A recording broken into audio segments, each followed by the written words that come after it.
I forgot. I'm so everyone. bad. Please introduce yourself for everybody who's watching and listening. Hey, hi, I'm Vier from Forge Pioneer. Nicole Mhm. Smith from Blood and Iron Martial Arts. And Lee Smith, Blood and Iron Martial Arts. Okay, so we're going to talk about HEMA, so Historic European Martial Arts. I hope I didn't murder that. Is it about? Okay, please tell everyone what is HEMA all about and the community behind it. Okay, long story short, HEMA, in my opinion, it's very much like MMA, but using swords. As So, simple as that. so a good way of looking at it would be everyone knows sport fencing. It's where Vier actually came from. That's his background, right? And if we look at it like from a sport fencing perspective, like versus like essentially like other combat sport perspective, let's say like touch karate, it's more on the pure sport side, whereas HEMA goes more toward the combat side. So there's grappling in some tournaments if you're on mats usually. If you're not on mats, you're probably not going to grapple. It's not very fun. Mhm.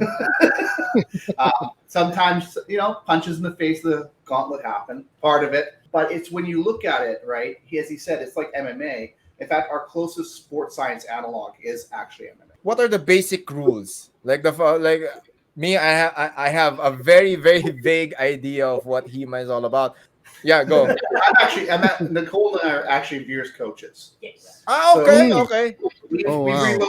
Recently relocated from Canada to the Philippines. okay. It kind of happened during the pandemic when we had to shut everything down. We started offering online classes, and I was contacted by these guys here in the Philippines, like, "Hey, we'd like to learn HEMA." So that was like what 3 years ago, 4 years ago, something like that. So yeah, all this time we were training in online classes, and the opportunity came up for us to come here. We're like, sure, why not? As for How are you basic, guys liking the Philippines so far? Like how do you find Um, the martial arts scene, the combat sports scene? we've only been here for a month, but we're starting to find our bearings. We got a visa, so now we're here. I want to get away from all the snow because I'm not going to lie to you. I can shovel snow or I can swim all year round. I hate cold. I hate Easy cold. choice. This has been like the best move ever. But I'll just pull a sword up here. Like here's one of Yeah. our types of swords. You might have seen these. Interestingly enough, when we Yeah. were prior to pandemic, we were running a FMA meets HEMA tournament in the United States called Short Blade Symposium. We could Mhm. travel across borders a lot easier. That the pandemic slate killed it, so unfortunately. And so the basic rules are pretty simple: thrust with point, cut with edge, avoid hitting with the flat. At least in a good tournament, that's what it should be. Takedowns and stuff, there versus various points. So, for example, if I hit Veer in the head with the sword, in most good tournaments, they're usually like anywhere from 2 to 4 points. Controlled thrust, usually worth more. Controlled thrust is when their sword is against your sword, and you've driven it into a point where they can't actually free it easily. So, like Mhm. as if you took your sword and drove it right through them. So, this sword here is called a messer. Closest FMA analog would be something like a Gununting. So that'd be like its closest relative. Similar length, similar blade style. The only difference is instead of having your blade curved backward, it would come more curved straight forward, more like a Warncliffe blade. But we had the short blades, we had Gununtings, Met Messers, Met Bolos, etc. And Mhm. essentially, the rule was as long as your blade was reasonably the same length, then you could enter that particular tournament. So it was an interesting Oh. experiment. Oh, wow. So How standardized about blade length. gear? How about gear? Like It's you coming. guys We have plans.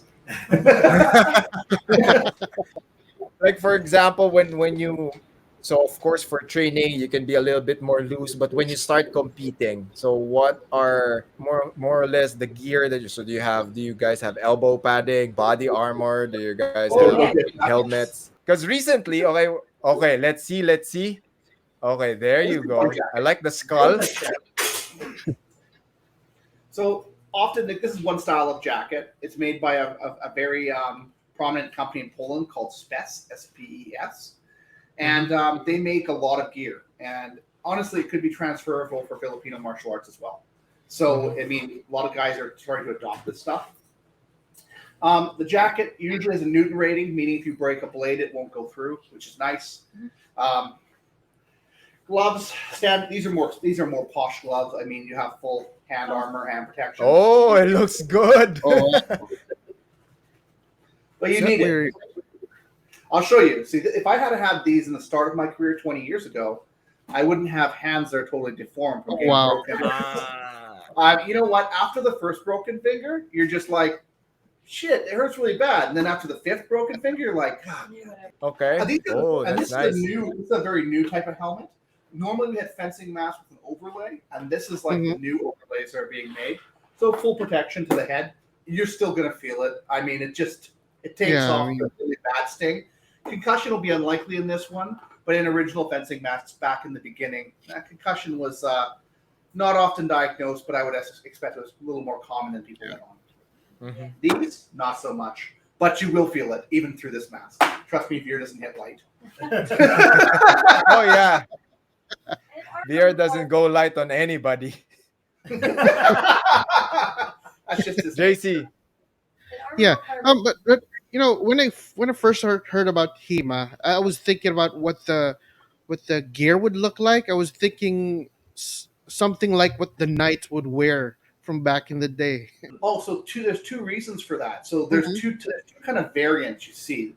One is called Buhurt, which is basically full armor, full contact. I would say it's like not a lot of technique. It's a lot more power, like in power generation. Usually the guys doing that though are enormous. Like, I mean, they're probably like some of the Americans doing that are like 6'4", like 300, like just like too big for UFC. Some Like of these two big tanks. Like imagine Francis Ngannou going at you with a freaking like pike, like a big pole axe. I mean, some of these guys we see in those events are like that, and it's basically how much power can you generate to knock the guy out or knock him down. That's Buhurt, not what we do. We do more unarmored stuff, so you'll see like lighter armor, less gear requirement, which is important because it's less about opening a can of armor and more about what it would have been like a little later period in Renaissance, where you're going to be fighting in the street. Usually with stuff like this or things like this, and you won't have your armor on.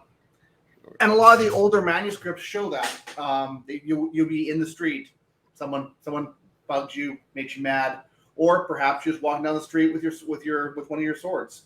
Someone tries to mug you. That's what do you do then? And that's basically where that came from. You see these manuscripts like this, all scattered throughout. So they get two very different variants. And a suit of armor is quite expensive, just for the record. If you're going to buy those full suits, you're looking at $15,000 US. Wow. Damn. So that's why people just display that in their houses. Unless you're crazy Russians. Those guys, I got stories and stuff from that. My buddy of mine was doing Buhurt. He told me about this Russian guy. His gauntlet broke his guy's gauntlet with a hit, and it took his finger off, the tip of his finger. So the Russian guy stripped it to the bone and made a necklace for the guy and sent it to him in the U.S. That is good. That's a very good story. Yeah, that's pretty funny. That's an elevator story from one of these guys. We're just hanging out at an event in Vegas. So what brought you guys, like for Lee, what brought you into this rabbit hole of diving into HEMA, practicing it, and then eventually competing, and then you cross paths with Vier? So that's for another story. But let's do that. Like, what led you to this? So it's a very interesting part of martial arts, and not a lot of people are doing it. So what drove you into this type of industry? Okay, really simple. That's fate. Yeah. That's as far as I can go is fate. I started out doing like more modern military style combatives in my teens. I had a really good teacher back in Canada, and he covered knife fighting and stuff like that. So I got my basis doing that. So grappling, striking, judo, so takedowns, and of course knife was I always like weapons, so knife I was more gravitated toward. I was walking down the street one day, seeing people fighting with swords in a park, and I was like, whoa, I've always wanted to hit people with a sword, and I can do it right over there. So and for me, sword fighting is actually my very first martial art. I really didn't do much fighting before I started this. I was looking to lose weight, and I was not a gym girl. I didn't like jogging, yoga. That sounded boring. And something similar, I came across a group that was doing sword fighting. I'm like, that looks awesome. And we met doing this, and so her and I met that, Oh. and that was almost 2 decades ago. Yeah, funny thing when I met him, Yeah, and I thought she was dumb. Now we're married. She's And very smart. I'm sorry, I was gonna say the appeal for me, for a lot of girls getting into this is you don't have to worry about getting punched in the face. You're wearing a mask. Yeah. Don't worry about the broken nose or the cauliflower ears. So yeah, as far as combat sports go, it's actually pretty attractive to a lot of women. Mhm.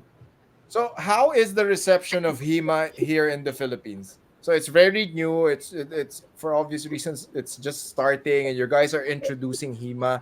So, Mhm. how's the reception so far? How many members do you guys have? Any regular scheduled trainings that you guys do? Yeah, that's good. Okay, yeah, okay. It increased in the past 2 years.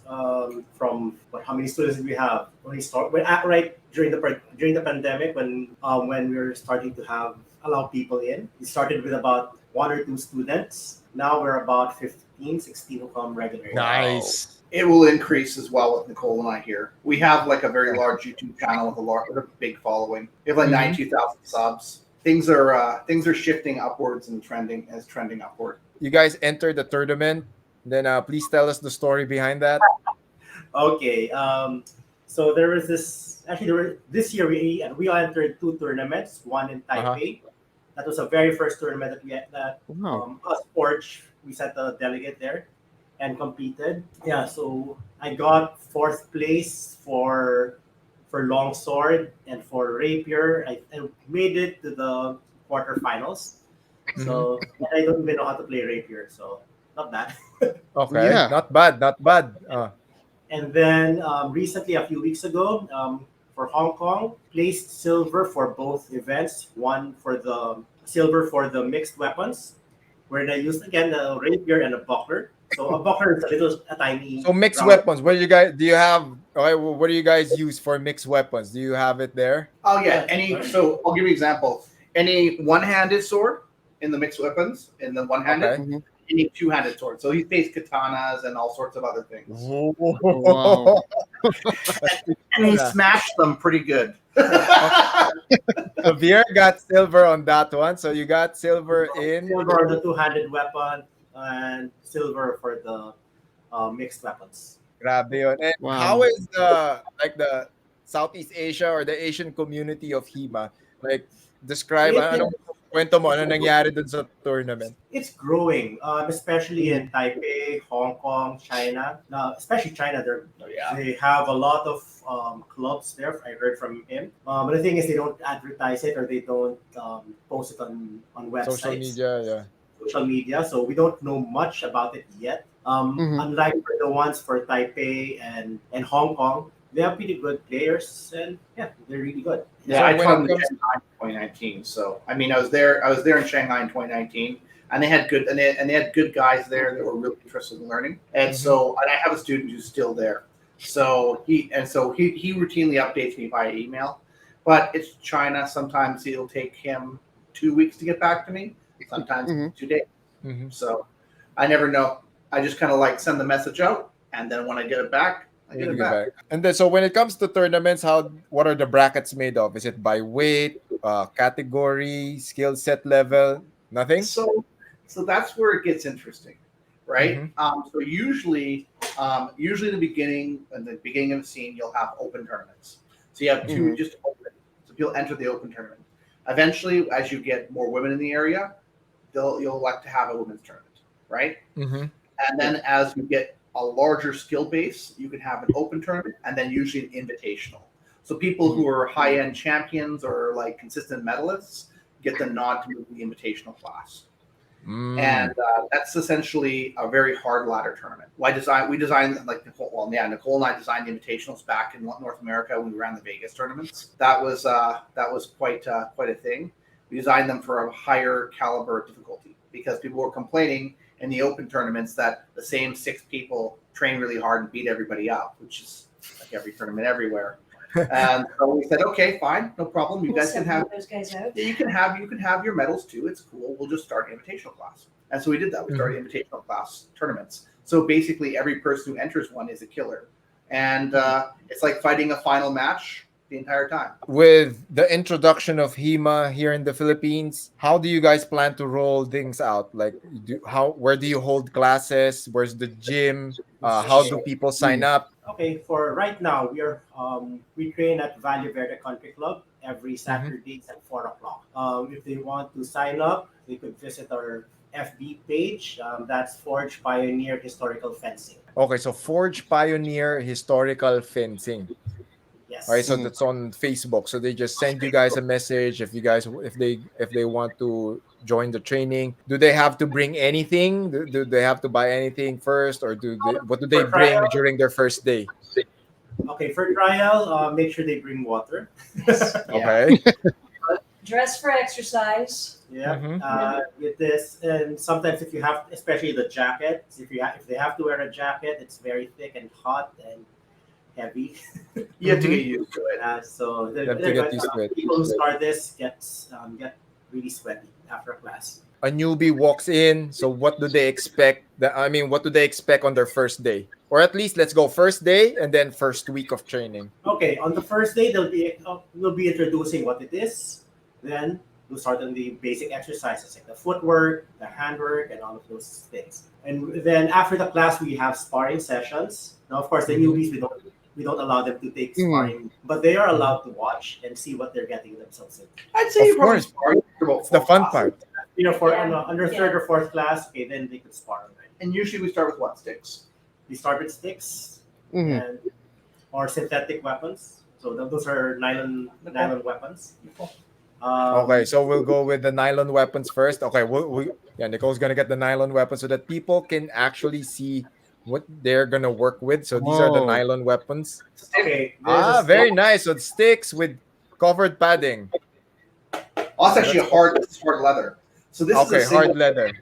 So this is a single stick, and the single stick has interesting history. Almost all the saber and backsword stuff was taught in schools using the single stick. In fact, it was Olympic sport for a while as well. We use rattan. Actually, we source this here in the Philippines. Mhm. We use it at a 36-inch length. So the heavy basket, also works as a counterweight, which allows for quick striking and quick follow-up strikes, as well as hand protection. So Mhm. it's quite useful. Fun story: a very famous president used to fence single stick. Yeah, Teddy Roosevelt used to fence single stick on the front lawn of the White House. Hmm. Oh, wow. So its popularity at the turn of the century was quite high. This is a synthetic longsword, as you can see.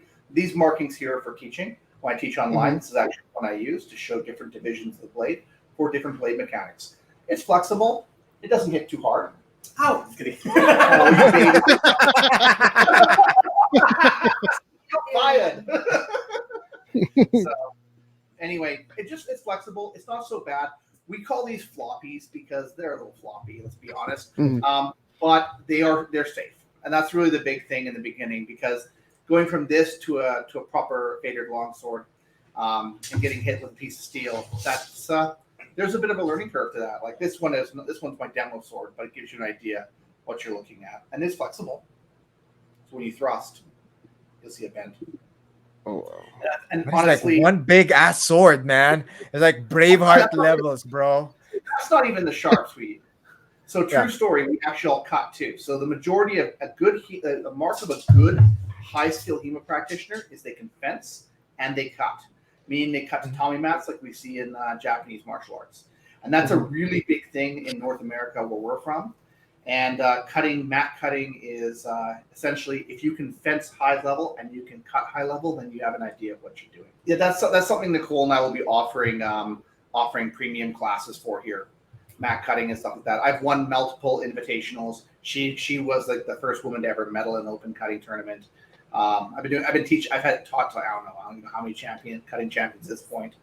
So it's just like I've been teaching this for the last almost 20 years, and we've Wow. There was a Wow. point prior pandemic when we had our big gym in Vancouver that we just had like 300 medals on the wall. Yeah, we had 3 locations and 400 students. No, that was Something like 250. Okay. But yeah, it's still But pretty it good. was a good sized club before we had to shut everything. Yeah, down. exactly.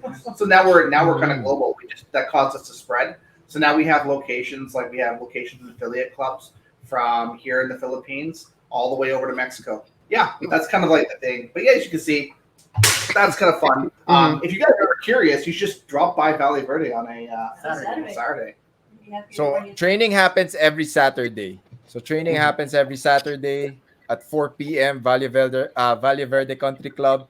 So you can message Forge, ano yun? Ulitin mo, Vier. Forge, ano na? Forge Pioneer Historical Fencing. Okay, Forge Forge, Pioneer Historical Fencing by Valle Verde mm, Country Club, 4 p.m. So, training is just every Saturday. Wala pa kayong balak like weekdays, wala pa. There are weekday classes, but the students have to inform us if they're going because most of the time hit up with especially with the traffic. So Oh, they yeah. can't make Yeah. it. Saturday, yeah, there are a lot of people who come on Saturdays, and sometimes and what we also recommend our students if they have a hard time getting to class on a weekday, we ask them to join the online classes. So, Okay, so Yeah. there are online, so there are face-to-face classes and then there are online classes. So that's good. So at least anybody can just like practice with the stick and then they get the fundamentals in, then eventually they'll get the confidence to actually do it and then join an actual class so that they get to see like the actual implementation and application of the lessons, because this is a very very personally this is very very interesting, and I yes. really think that this community will grow. Okay, so medyo relatively it's in the introduction phase, but I really think with Filipinos' fascination with sticks and swords, and there's a very, I mean, culturally Filipinos are very Mhm. into martial arts. So I'm very interested and I'm very very and I'm looking forward to the growth Mm. of this community. With you being in the Philippines right now, what do you think would be an advantage for Filipinos who actually have stick fighting backgrounds when if they go Oh, with your classes? Yeah, so so the transition of sticks to Yeah, swords. from sticks to okay, swords because sticks are stick shorter. to sword. This is a great question. In fact, it's up for debate in a lot of the FMA communities. The debate is pretty much settled in most of the HEMA communities, though. A lot of us guys come from HEMA. We come from HEMA, fight stick, and usually is a beginner's training tool. So I'm using it to ensure that my beginners understand like low gear fighting. Like the problem you'll see is that a lot of guys in the HEMA community will want to just armor up and wear their armor for stick when they're steel armor, but basically they're Mhm. armor for steel for stick. Yeah. Whereas like in the blood and iron tradition, we kind of like elbows are required, hard forearms, good Mhm. gloves, throat protection, mask, and of course knees, like to protect your joints. When we throw cuts, we don't touch. We rotate as though we're throwing cut with the sword. Mhm. And so when you're using every blow has to have some kind of rotation, Mm. just so that way in your cutting, and you can see it on the mat too, just so you can see what I'm talking about. If you just do this, the mat won't cut. It requires a rotation at the tip, Yeah. and then of course the elbow to come through to power the cut through the mat.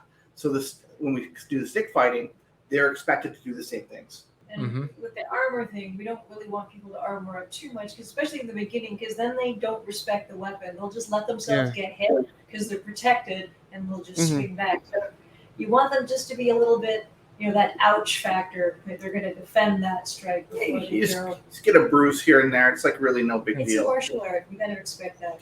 Yeah. Yeah, that's true. And if you pain is a really good indicator of what you should be doing. Okay. Oh yes.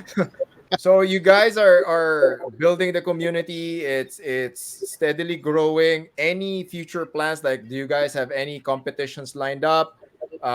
Any local events that you're planning to hold, like to get Well, people signed up for the for Things HEMA here. classes? a lot. Yes. a lot. Yeah. There's like plans within plans. We've got different things that we're going. We don't really talk about it yet because things are sort of just in like I said, in the planning stages. So, but yeah, you can look forward to. There will be workshops and there will be tournaments and other events. We are looking though. Another note though, we because of your guys' traffic situation here, something that us Canadians have never seen. Like Yeah. I mean, we are gonna we figure we're probably gonna have to like not just have training in Pasig. We're probably gonna look at like expanding to different cities like one day a week. Yeah. Veer and I are talking about Maybe doing that here together. Monday, here on Tuesday, here on Wednesday, kind of. Oh, okay. Yes, that would work. Yeah, that's That why would we're work. trying to get in touch. I'm trying to get in touch with as many martial arts gyms who are Mhm. interested in holding HEMA classes. Yes. So instead of you guys coming to Pasig, we could go to you. And then we'll use Pasig probably as our central hub, so people can come see everybody else, train with the larger group from all around on Saturday because it's easier to get around, That's fine. and then have more sparring partners to spar with. Yeah. From the different surrounding cities. And so we've been working on this what we call the spider web plan, just kind of like webbing out and then that way we can bring people in. Rio, our the other Forge coach. He's starting a thing in Taguig very shortly, actually. Mhm. So Wow. and he only has like 6 spaces available, so it's in a very small spot. But he's able to kind of like do this now. He's looking at doing it for like pretty much when he gets back from Korea. From YouTube, this is a question from YouTube. Will you be in the future introducing HEMA to the provinces? Of course, Yes. of course. That is our future plan. Nicole and I are not planning on staying in Manila forever. I mean, I can do a city for a few years and then build this up with my partners here. Eventually, Nicole and I are going to retire to the provinces. Yes. I'm not getting younger. We're open to a few different places. But one of the things I'd like to do is start doing a little bit of traveling on weekends and just see where I want to live. So Before we guys let you go, congratulations on your tournament victories. Thank you so much for bringing HEMA here in the Philippines, and it's going to be a very. It has so much I feel like a lot potential. of people will be very interested in him Yeah, for sure. trust me, there will be, and then you might be worth checking out our YouTube channel as well, man. Because our YouTube So where's channel is Blood and Iron HEMA. okay, Blood check out and Blood and Iron HEMA on YouTube. Yep. And we can't really miss us. There's about 92,000 subs. And we have like probably 500 videos over the last 7 years. Oh, nice, Wow. nice. Okay, So so wait, again, Lee and Nicole Smith, thank you so much. Vier, thank you so much. You guys are doing Thank you so much. amazing work. Eh, minsan, I will find time. I'll do my best to like check out the class and train with you. Please do, So please. ako mahilig ako sa You want to ganyan. see what's Okay? going on? Yeah, so that we get to see what's going on. And then thank you for your time. Thank you for hopping on the show. Vier, any final words before we let you go? Okay, so guys, try out HEMA. It's something it could be different for you guys. I don't know. For me, it was something that I enjoy doing because I like sword. I like playing with swords to begin with. So HEMA was just perfect for me. So I don't know with other guys. I'm sure martial artists in the country would really enjoy this because what they already know, they could still be applied here with weapons.